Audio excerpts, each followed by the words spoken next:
দরদ cinema piracy হয়েছে। হ্যাঁ, অনলাইনের অনেক প্ল্যাটফর্ম এমনকি ইউটিউবেও এই ভিডিওগুলো দেখা যাচ্ছে। পুরো সিনেমা অনেকটা ক্লিয়ার এবং তার সাথে কিন্তু প্রমোশন হচ্ছে একটা জুয়ার সাইটে, এটা আপনারা অনেকেই জানেন।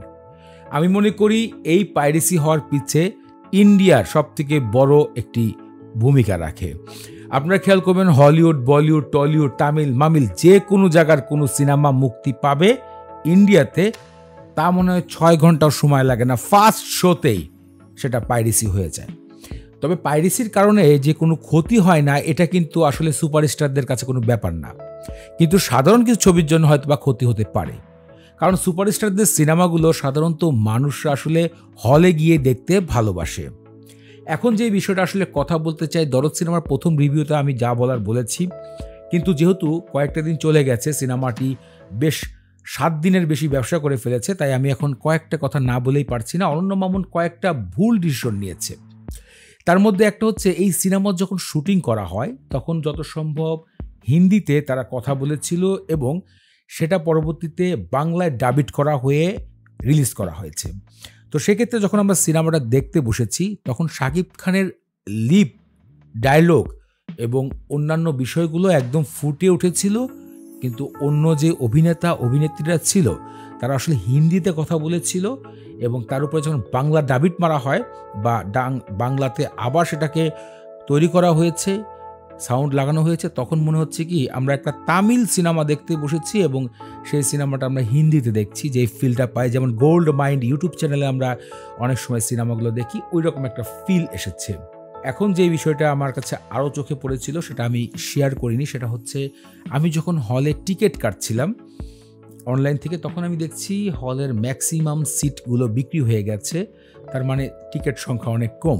তো সেই ক্ষেত্রে যে বিষয়টা আমার চোখে পড়লো, যে আমি যখন হলে লাস্ট মাথায় একটা সিটে বসলাম এবং অনেক সময় পরে যখন ২০ মিনিট সিনেমা হয়ে গেছে তখন আমি বুঝতে পারলাম যে কী ব্যাপার, কোনো দর্শক আসছে না। তখন আমার মাথায় সেই বিষয়টা নড়া দিল যে হ্যাঁ, অনেক টিকিট হয়তো বা অনলাইনে এমনি বুকিং দেখানো হয় নাকি আসলে আপনজনরাই কিনে রাখে, এই বিষয়টা আমার মাথায় এসেছে। তো লাস্টে আমি সিট চেঞ্জ করে সামনের দিকে গিয়েছি এবং সিনেমার উপভোগটা ভালোই করেছি। আবারও আসি পাইরেসি, যে বিষয়টা আমি শেয়ার করছিলাম প্রথমেই, যে পাইরেসির কারণে কি সিনেমার কোনো ক্ষতি হয় কিনা। সামান্য ক্ষতি হয়ে থাকে। আসলে যারা হলে গিয়ে সিনেমা উপভোগ করবে সেই অডিয়েন্সটা সম্পূর্ণ থাকে আলাদা।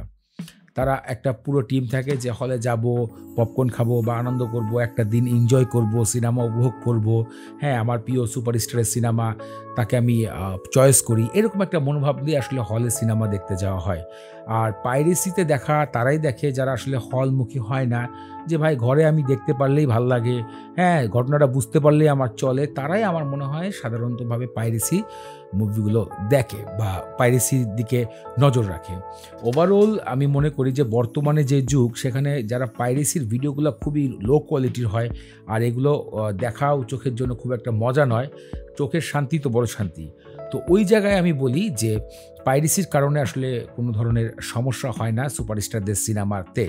আপনারা যদি খেয়াল করেন যে হলিউডে বা বলিউডে সুপার শাহরুখ খানের কোনো একটা সিনেমা মুক্তি পেল, দেখা যায় কি এটা অনলাইনে অনেক ওয়েবসাইট রয়েছে, যে এই ওয়েবসাইটগুলো সার্চ করলেই সকালে মুক্তি পেয়েছে, দুপুরের দিকে এই সিনেমাটা উপলব্ধি এবং খুব ভালো কালারে পাওয়া যায়। আমি মনে করি যে এই সিনেমাগুলো সাধারণত পাইরেসি হয় ইন্ডিয়ার কারণ ইন্ডিয়াতেই আর কি, ইন্ডিয়াতে অনেক লোক রয়েছে যারা এই পাইরেসির জন্য খুব দক্ষ, এমন সুন্দরভাবে রেকর্ড করে নিয়ে আসে, মানে অবাক কাণ্ড। বাংলাদেশে পাইরেসি কতটা হয় বা এরকম দক্ষ লোক কতটা রয়েছে এটা কিন্তু আসলে বলা অনেক টাফ বিষয়। তো সেক্ষেত্রে আরেকটা বিষয় আমি বারবার বলতে চাই যে ইন্ডিয়াতে আসলে সিনেমাগুলো মুক্তি দেওয়া বাংলাদেশের অতটা একটা সুবিধা মনে হয় না।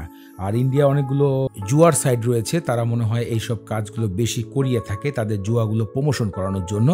তো ওভারঅল এটাই আসলে দুঃখের বিষয় এবং আসলে আমার কাছে মনে হয় যে এই জিনিসটা আসলে খারাপ, যে সিনেমা হল থেকে রেকর্ড করে অনলাইনে ছেড়ে দেওয়া এবং সেগুলো যেসব কিছু দর্শক পরবর্তী যাওয়ার কথা সেখানে না গিয়ে আরও গল্প নিয়ে নানা ধরনের আলোচনা সৃষ্টি হয়ে থাকে। তো সর্বশেষ গণমাধ্যমে এটাই জানা গিয়েছে যে পাইরেসির শিকার হয়েছে দরদ সিনেমা। এবং আরেকটা যে লাস্ট আমি বিষয়টা বলতে চাই, যে দরদ সিনেমাটা হিন্দিতে শুটিং করাটা অনেকটাই ভুল হয়েছে। ওভারঅল এই সিনেমাটা যদি বাংলায় শুটিং করতো, কারণ বাংলার ভালোবাসায় শাকিব খানের জন্য যথেষ্ট। সো ফ্রেন্ডস, আজকে এখানে বেরিয়েছি, পরবর্তী নতুন কোনো ভিডিও দেখা হচ্ছে, সে বন্ধু ভালো থাকুন, সুস্থ থাকুন, আল্লাহ হাফেজ।